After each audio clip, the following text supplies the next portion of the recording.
Hello, sanibonani ngiyanibingelela babukeli emakhaya. Igama lami ngimKhenani Kenny KJ Shungu, the place of milk and honey, the promised land in Votsele Mnyama 2. We are here now besilana legislature ke sisemaphethelweni sesicedzile manje ke ngidobuta futhi ukuthi how did it go, because mina ngitelana nje ngidobuta mbuto ngifuna information. Mama sawubona. Sawubona. Yebo mama niyaphila? Siyaphila kakhulu.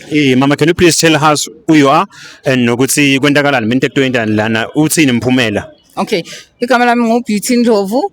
No, sizosupport indaba ye-march and march ebuye KZN because of inkinga esinazo la eSouth Africa.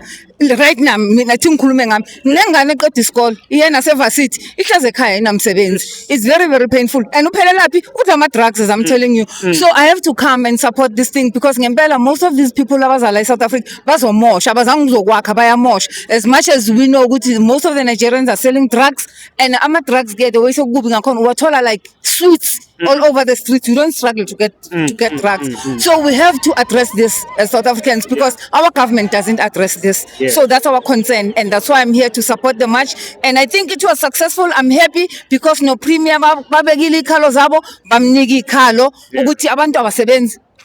Ingane zethu mina nje nginengane ko grade 8 ayikaqala isikole. Ayikathola isikole namanje. You understand? Mangithi ngiyolwa bamupha isikole sikude. Mara and sebamphikosi okuqala sihlala eNorth Cliff. You understand? Bamupha isikole sowethu.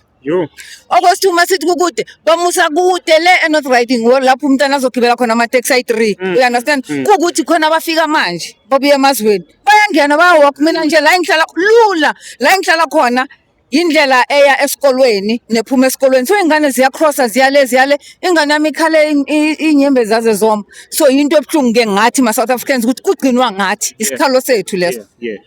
The only thing we are saying which we must be prioritized, even ngemsebenzi aqalwe ngama South Africans, everything.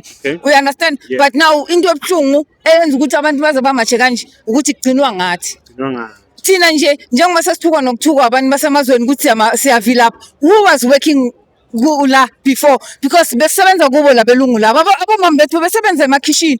Njengoba namhlanje abantu basemakhishini abasabaqasha ama South Africans. Mina nginayo ne message ebhalwe umlungu ukuthi only Zimbabweans. We understand. So those are the pain we're going through as South Africans. So lana money strike so ni against ma foreigner onge or ma illegal foreigners? We are only against illegal foreigners. We have to be clear about that. You understand? Most of South Africa, I think ayikhinking. Mara manje ama illegal. That's why abantu bayabulawa. We can't even trace them. We understand? Mina nje nami bengisebenza la edrobheni ukusiza nje ukuvolunteer nene. We find ukuthi bebengena ama-box ama-shop bangene beyi-14 ama-fingerprints awatholakali mara barobhile ama-pep. We understand? Hlala kurobhiwa nje asibatholi. Inkinga ilapho. Uyabona? Cool ma. Thank you very much.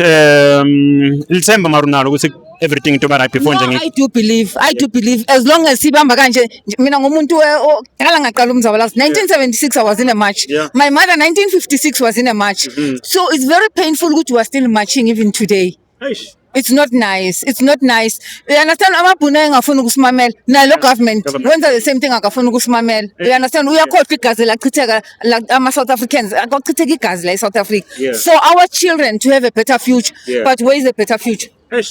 Mama ngiyabonga kakhulu. Ngiyabonga. Thank you very much. Siyaqhubeka ke babukele emakhaya.